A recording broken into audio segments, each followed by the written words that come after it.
Mga hakbang sa pagpapares ng Indian ringneck. So yun po yung ating pag-uusapan sa video ito.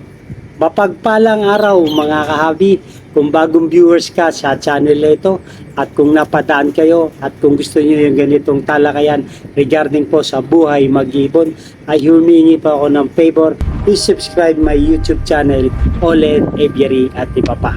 So ang pag-uusapan natin mga kahabi, mga hakbang sa pagpapares ng Indian ringneck. So marami tayong mga kahabi na hindi pa nalalaman kung paano ba ang pagpapares sa Indian ringneck. Ano ba yung mga hakbang? Ano ba yung dapat gawin? Ano ba yung dapat i-consider? So yun po yung ating pag-uusapan sa video ito. Unang-una po, yung tukuyin ang kasarian. Kailangan mong ipares ang isang lalaki at isang babae. So sa Indian ringneck kahabi, pag ang young pa hanggang almost 1.5 years ay mahirap po ma-identify ang gender ng isang Indian ringneck.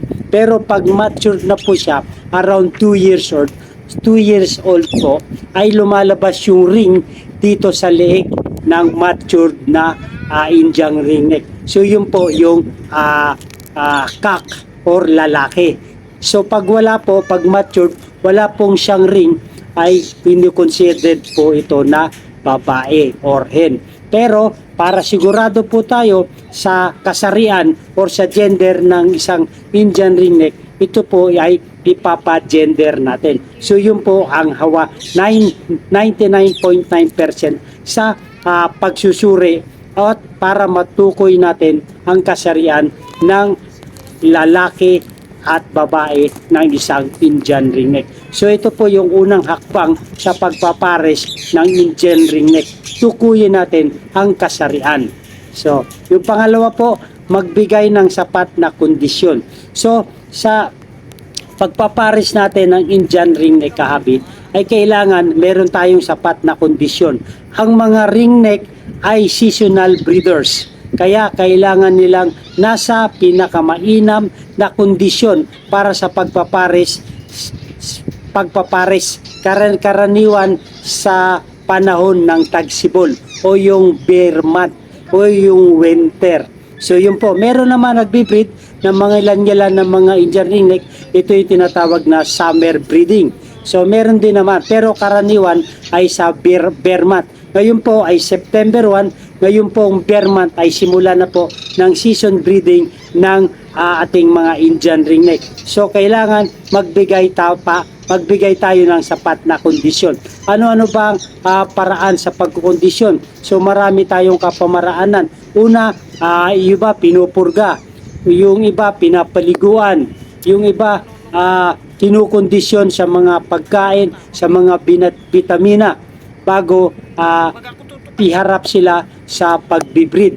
Yun po ang mga paraan at mga hakbang sa pagpapares ng Indian ringneck, yung magbigay tayo ng sapat na kondisyon. So mahirap i-kondisyon natin yung may nararamdaman ang ating Indian ringneck. So hindi tayo makakapag-breed pag ganito ang kondisyon. Yung matamlay, nanghihina, naglulugon. So kailangan pagkatapos po mag-molting or yung paglulugon, doon na po natin ikukondisyon ang ating Indian ringneck para sa pagbibreed nila. So yun po, yung pangatlo naman po natin na hakbang para sa pagpapares ng Indian ringneck, maglaan ng tamang kapaligiran. Ano itong mga kapaligiran? Ito yung pagbigay natin ng pribadong lugar sa kanila. Maglaan ng tahimik, pribado at maluwag na lugar para sa pugad na hindi maaabala ng tao o ibang alaga. So, pag magbe-breed na po tayo, pag ipapares na po natin ang ating Indian ringneck, nasa pribadong lugar, sa tahimik, hindi po sa maingay, madidistract lang sila at madidelay lang ang kanilang pagpapares or pagbe-breed.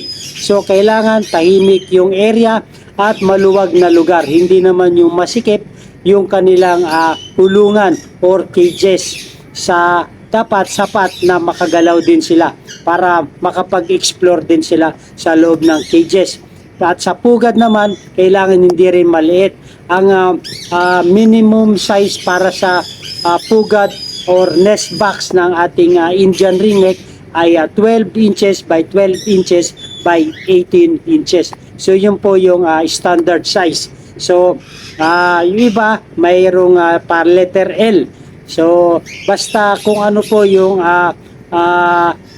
mainam sa inyo. Meron naman yung metal cages, metal nest box, yung drum nest box, ika nga. So kung ano po yung afford sa inyo, kung ano po yung ikakasiya sa inyo, kung ano po yung ikakaganda ng nest box sa inyo. Basta po maglaan tayo ng tamang kapaligiran, pribadong lugar sa kanila.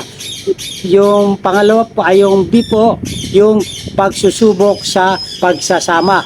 Ito ay napaka-importante rin po sa mga hakbang sa pagpapares ng Indian ringneck.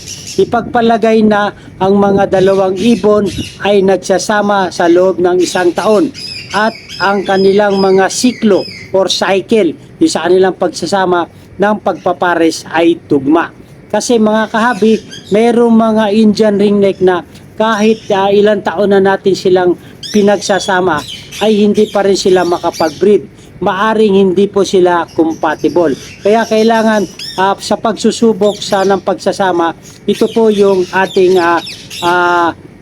kinukonsidera na ipagpalagay natin na ang ibon natin na gusto natin ipagpares ay magkaroon ng sapat na pag yung bang combination o yung bang tinatawag na compatible sila sa isa't isa. Kasi kahit matagal na silang sasama, kung ayaw pa rin ng parisan ng cock or ayaw naman pumaris ng hen, ay mahihirapan po tayo. So dapat ay makukonsider natin na yung cycle ng pagsasama nila ay tugma para hindi po nasasayang yung panahon natin sa kanilang pagsasama. So yun po yung mga hakbang sa pagpapares ng Indian ringneck. So yung pang-apat po, magbigay ng tamang nutrisyon. So ito po yung napaka-importante sa pagpapares ng Indian ringneck. Ang malusog na diet ay napakahalaga para sa pagpaparami ng mga ibon. So yun po, magbigay po tayo ng sapat na nutrisyon, sapat na diet, sapat na pagkain at sapat na vitamina. So yung iba, yung sa akin, ang binibigay ko na vitamin ay yung Vitamin Pro. Tapos sinasamahan ko pa rin ng Egg 1000 para naman sa kanilang matibay na eggshell at makakaragdag ito sa kanilang pagbibreed. So yun po yung mga hakbang sa pagpapares natin ng Indian ringneck. So kailangan nutrition, balancing diet yung maibibigay natin sa kanila. May fruits, may vegetable at mayroong mga seeds, nuts. So kailangan balance. Hindi lamang tayo nakatutok sa seeds, hindi lang tayo nakatutok sa fruits, hindi lang tayo nakatutok sa vegetable. Bagkus imimix natin, alternate ang napakahalaga.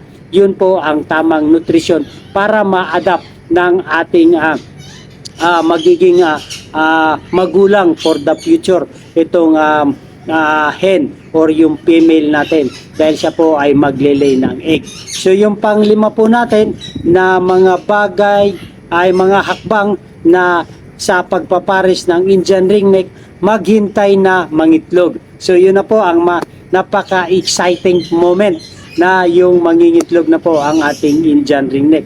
Ang mga magkaibang kasarian na Indian ringneck ay karaniwang nangingitlog sa tagsibol or bermat. Yun na nga, yung season of breeding natin ay sa bear month yung season. Ibig sabihin ng season, yung panahon ng pangingitlog nila.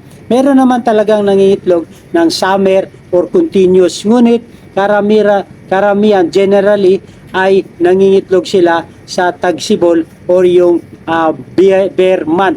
So ngayon po ay September ay simula na po ng pagbibreed or pangingitlog ng ating Indian ringneck.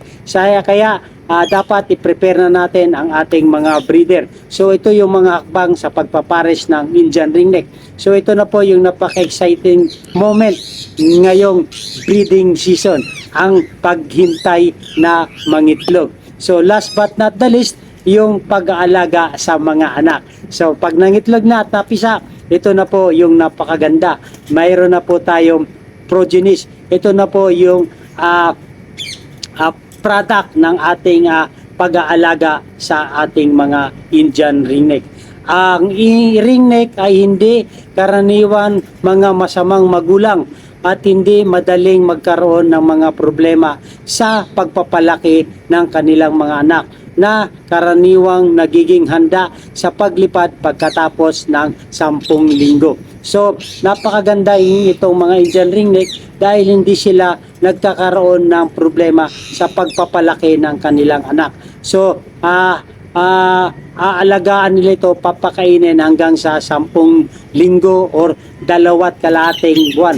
So, bago maihiwalay sa kamagulang itong progenies na Indian ringneck. So, iba naman ginagawang handfeed para matrain at umamo sa tao itong mga progenies.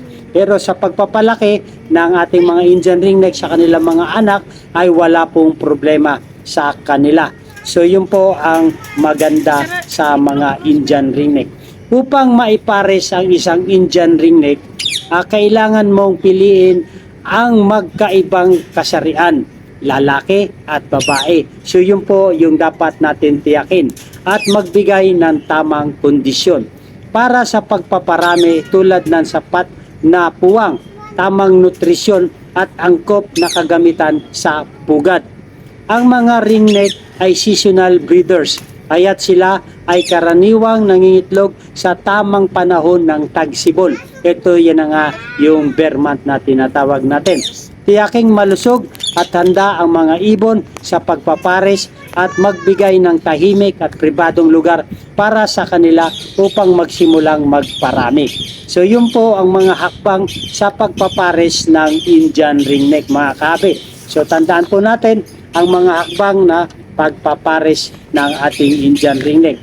Sa mga karagdagang tips, magbigay ng pagmamahal at pag-aalaga.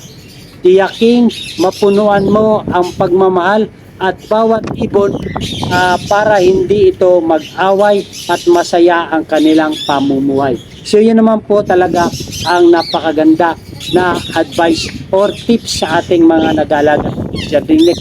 Ibigay po natin yung the best natin, ibigay natin yung pagmamahal at pag-aalaga sa kanila at tiyak na susuklian tayo ng mga magagandang progenies na nagmumula sa kanila.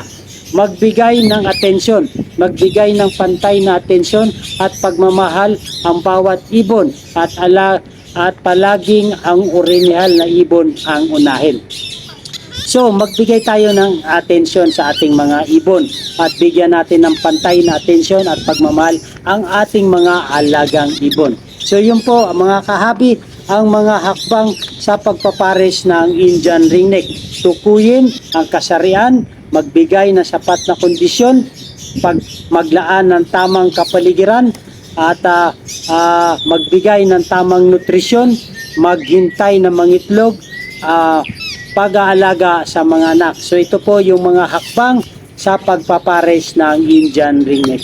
Hope mga kabi, meron tayong mga natutunan sa ating talakayan regarding po sa mga hakbang sa pagpapares ng Indian ringneck. So kung nagustuhan niyo ito, ay humingi ako ng favor, please subscribe my YouTube channel, Olen Every at iba pa.